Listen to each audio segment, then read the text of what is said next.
Students, இப்போ நம்ம வந்து சிஏ லேபோட 10th எக்ஸ்பெரிமெண்ட் பார்க்க போகிறோம். இதுவும் வந்து பார்த்திங்கன்னா மைக்ரோசாஃப்ட் ஆக்சஸில் தான் ஒர்க் பண்ணுறோம்.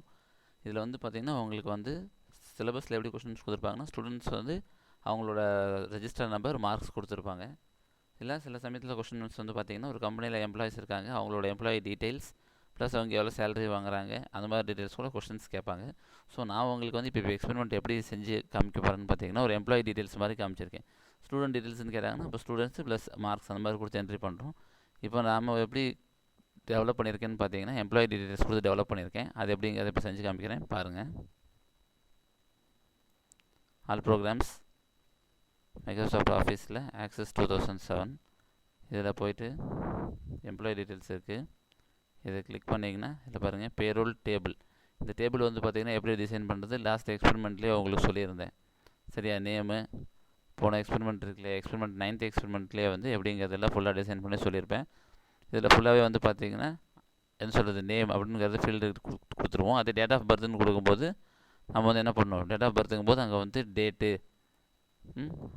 இந்த மாதிரி கொடுத்துடணும், டேட் பார் டைம் கொடுத்துடணும், டெசிக்னேஷன் இது எல்லாமே வந்து ஒரு ஃபீல்டாக க்ரியேட் பண்ணிக்கிறோம்.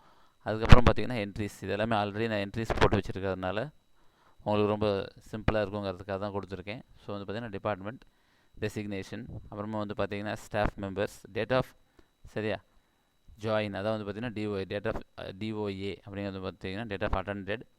நெக்ஸ்ட் அடுத்து வந்து பார்த்திங்கன்னா basic pay, dear allowance, house rent, PF, loan, இந்த மாதிரி என்னென்ன ஃபீல்ட்ஸ் வேணுமோ நம்ம ஆட் பண்ணிக்கலாம். என்ட்ரிஸ் வந்து பார்த்திங்கன்னா வெறும் மூணு என்ட்ரிஸ் தான் கொடுத்துருக்கோம். இதில் வந்து பார்த்திங்கன்னா அவங்களோட கொரிஸ், இந்த கொரி டிசைன் இருக்குது, இதை கிளிக் பண்ணிங்கன்னா டோட்டலாகவே என்னங்கிறது வியூ வந்துடும். நெக்ஸ்ட் அவங்களோட பேரோல் டீட்டெயில்ஸ் கொடுக்கும்போது வந்து பார்த்திங்கன்னா பாருங்கள் எம்ப்ளாயி ஐடி, நேம், டிஓபி, சரியா, date of birth, department, designation, இதெல்லாமே வந்து பார்த்திங்கன்னா பேசிக் பே இதெல்லாமே ஃபுல்லாகவே கொடுத்துட்டு இந்த மாதிரி ஒரு ஷீட் ஃபார்மேட்டில் வந்துடும். அதான் வந்து பார்த்திங்கன்னா கொரி டிசைன். இந்த கொரி டிசைன் நம்ம பண்ணுறோம்.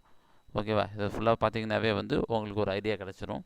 ஸோ நான் ஒரு 3 என்ட்ரிஸ் மட்டும் வச்சு ஆல்ரெடி என்ட்ரி போட்டு தான் வச்சு உங்களுக்கு எக்ஸ்பிளைன் பண்ணியிருக்கேன். ஓகேவா, இதோட வந்து பார்த்திங்கன்னா இது எம்ப்ளாயி டீட்டெயில்ஸ்க்கு. இதே ஸ்டூடெண்ட் டீட்டெயில்ஸ் கொடுத்துருந்தாலும் நம்ம வந்து பார்த்திங்கன்னா இந்த டேபிளில் வந்து பார்த்திங்கன்னா ஸ்டூடெண்ட்ஸோட name, roll number, register number, mark 1 mark 2 அதை நம்ம மார்க்ஸையும் கொடுத்துட்டு அதை நம்ம என்ட்ரிஸ் கொடுத்திங்கனாலும் அது அப்படியே வியூ ஆகிடும். இதில் தனியாக இண்டிவிஜுவலாக ஒருத்தரோட டீட்டெயில்ஸ் வேணும் இப்படி கொடுத்திங்கனாலும் பேரோல் 1 பாருங்கள் எம்ப்ளாயி ஐடி, இந்த மாதிரி இண்டிவிஜுவலாக இப்படியும் 1 by 1ஆகவும் பே ஸ்லிப் மாதிரி விசிபிள் பண்ணியும் காமிக்கலாம். ஓகேவா, வெறும் 3 என்ட்ரிஸ் மட்டும் இருக்குது. டோட்டலாக நம்ம எத்தனை என்ட்ரிஸ் இருக்கோ அத்தனைக்கும் வியூ ஆகும். இதோட இந்த எக்ஸ்பெரிமெண்ட் ஓவர். தேங்க்யூ.